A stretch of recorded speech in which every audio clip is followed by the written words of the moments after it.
We will see the green screen effect in iMovie on Mac. I had already imported the video with green screen and the background video which will replace the green screen.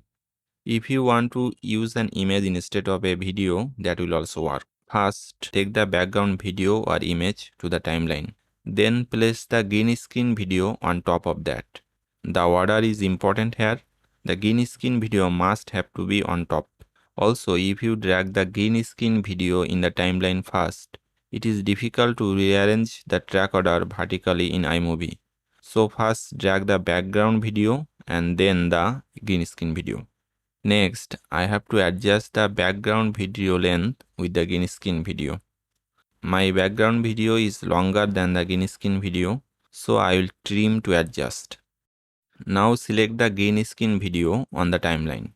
Here you can see an extra icon for video overlay settings. Through this setting, you can instruct iMovie how to display the top video. Here you can see different options in the drop down and select green blue screen.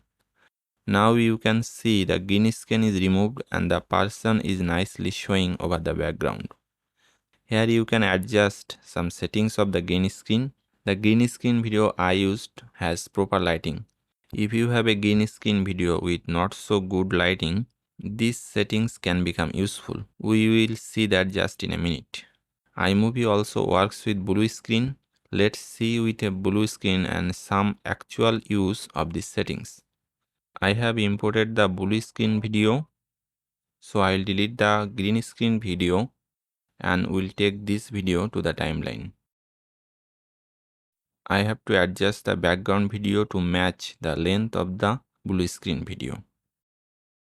Now select the blue screen video, then click the video overlay settings icon and then select the green blue screen. You see the blue screen is nicely replaced with the background. You can increase or decrease the softness if you have some issues.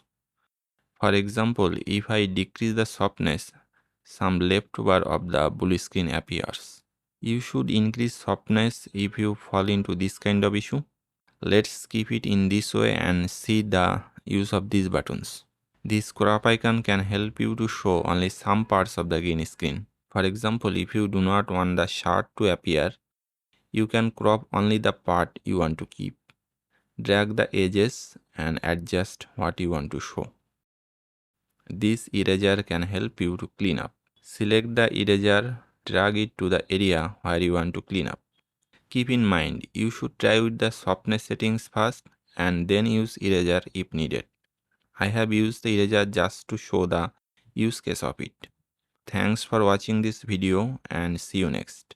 Please comment what kind of iMovie tutorial you would like to see next.